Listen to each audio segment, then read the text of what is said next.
नमस्कार जी, मैं Neeraj Chopra, javelin thrower, Tokyo Olympic में गोल्ड जीता था। उससे पहले कॉमनवेल्थ गेम्स में गोल्ड था, एशियन गेम्स में गोल्ड था और उसी साल मैंने अर्जुन अवार्ड जीता था।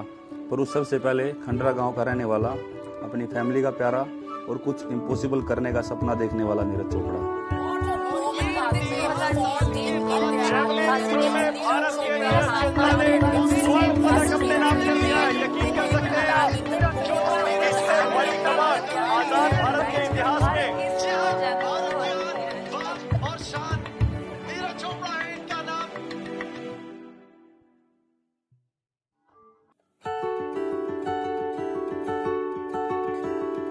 तो वैसे तो मतलब गांव में नॉर्मली था नहीं कुछ स्पोर्ट्स का माहौल, वैसे कुछ थोड़ा बहुत कभी क्रिकेट कभी वॉलीबॉल ऐसे खेल लेते थे।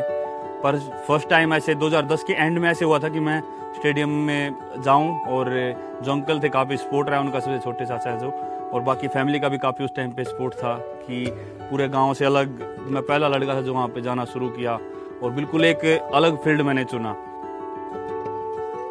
जब मैंने शुरू किया था ग्राउंड पे जाना तो मन में यही बात थी कि यार क्यों कर रहा हूँ मैं ये सब कुछ, किस लिए? अपना आराम से खा रहा था, यहीं पे खेल रहा था, सब कुछ ठीक था, क्योंकि उस टाइम पे पता ही नहीं था कि मैं कर क्यों रहा हूँ, टारगेट ही नहीं था कुछ आगे। हमारा तो माइंड सेट था कि इसको यार कुछ अलग ज़िंदगी देनी है, अपने वाली नहीं रखनी, लेकिन उसका माइंड सेट होने में टाइम लगा। जब तक उसको लगा कि यार अत्याचार हो रहा है, ज़्यादा ही हो रहा है कुछ, तो बेचारा मम्मी पापा को शिकायत करता, वो सुनते नहीं थे, कहते कि यार जो ये कर रहे हैं ना वही है भाई, हम नहीं तेरे लिए बोल सकते।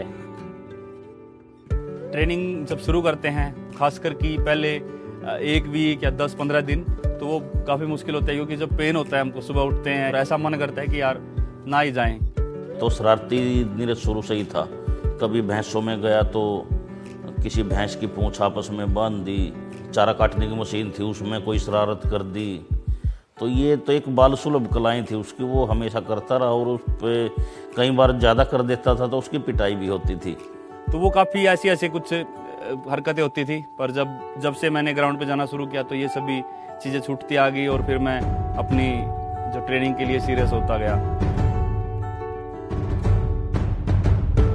पहले तो ग्राउंड पे गया था तो सिर्फ मैं वही फिटनेस मेंटेन करने और पतला होने के लिए गया था। उस टाइम पे वहाँ पे जेवलिन थ्रो करते थे तो मैं हमेशा देखता था, बाकी स्पोर्ट्स भी थे लेकिन जेवलिन एक ऐसा स्पोर्ट्स था कि जो मुझे डेली मैं देखता था और मेरे दिल को छूता था कि यार ये मुझे भी करके देखना है कभी। जैसे चलते चलते मैंने इसको ध्यान से, मैंने 1-2 राउंड में देखता रहा इसको, मैं भी वार्म अप करता रहा।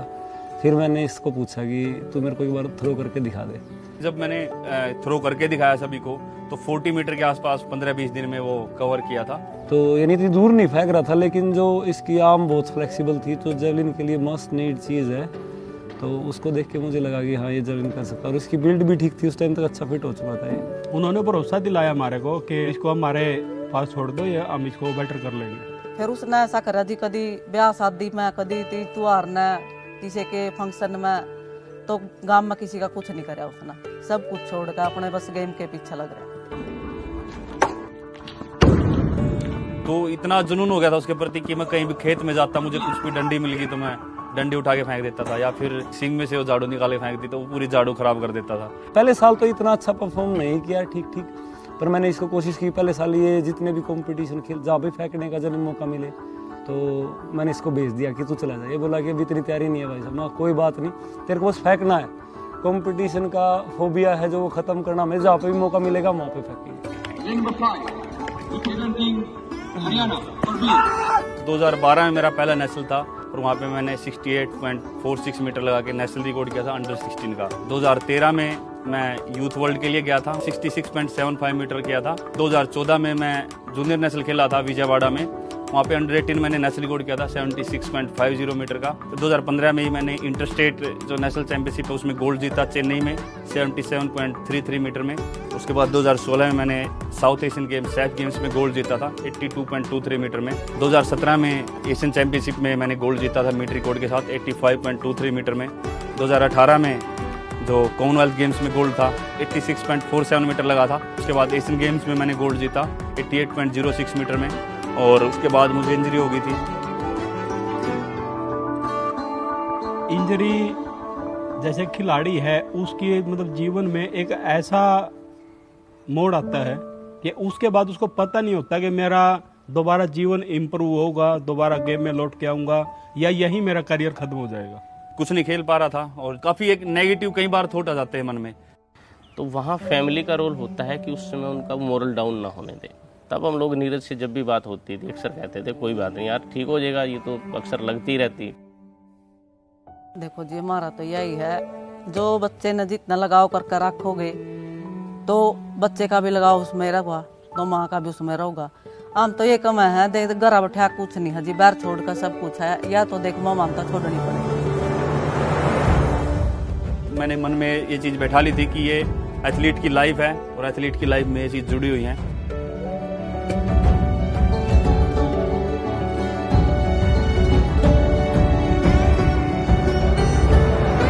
ये चीज़ें सेक्रीफाइस के बिना नहीं मिलती है। बड़ी चीज़ की कीमत के लिए बड़ी ही होती है, हमेशा आपको बड़ा ही सेक्रीफाइस करना पड़ेगा उसके लिए, और नीरज में वो ताकत है सेक्रीफाइस करने की, तो उसने समझा उस चीज़ को, तो आज हमारे लिए देखिए गोल्ड मेडल जीत के आया है। आगे खेला नीरज है, लेकिन पूरे परिवार ने पीछे एक टीम वर्क की तरह काम किया। दिन रात एक ही टारगेट बना लिया, अभी जो कुछ भी है सब कुछ एक बच्चे पे झोंक दो, और परमात्मा ने हमारी सुनी। अभी जो है वो हमारे सफ़र की ना शुरुआत है। हम तो यही चाहते हैं कि कम से कम भी 2 ओलंपिक तक और ये ऐसे ही रिपीट करके अपने को बेटर करें। जब ये टाइटल रिपीट होंगे ना, तब अपने कंट्री, अपने देश के लोगों को एहसास होगा कि यहाँ अपने ही देश में इतना टैलेंट है कि यहाँ इम्पॉसिबल कुछ भी नहीं है। जो हमने कच्ची पक्की गलियां, मिट्टी, कंकर, पत्थर सब हटाए थे, सबको चुन चुन के रास्ता बनाया था, अब जो आने वाली हमारी पीढ़ी है उसको रास्ता बना बनाया मिला, उसको सिर्फ उस ट्रैक पे दौड़ना है। जब जब नीरज ने एक उपलब्धि हासिल की, तब तब हमारे गांव में बच्चों की ग्राउंड पे स्ट्रेंथ बढ़ती गई। आज टोक्यो ओलंपिक के बाद तो ऐसा लगता है कि हर घर से कोई ना कोई बच्चा ना ग्राउंड पे मिलता है। आज 1 मेडल आया है या ओलंपिक में 7 मेडल आए हैं, इसकी जगह आगे 10 आएंगे, फिर उसके आगे 20 आएंगे।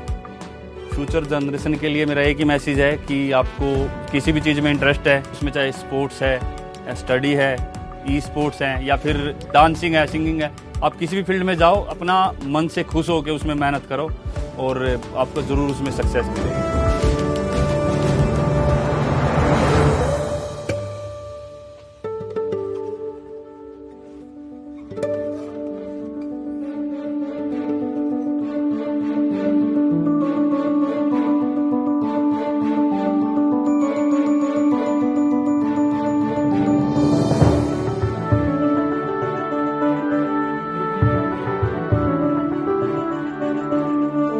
मैंने अपनी लाइफ में एक ही बात सीखी है, हार जीत तो लगी रहती है, हमारे हाथ में सिर्फ मेहनत है। कोई इम्पॉसिबल चीज़ लगे तो उससे डर के दूर नहीं भागना है, उसकी तरफ जंप करना है।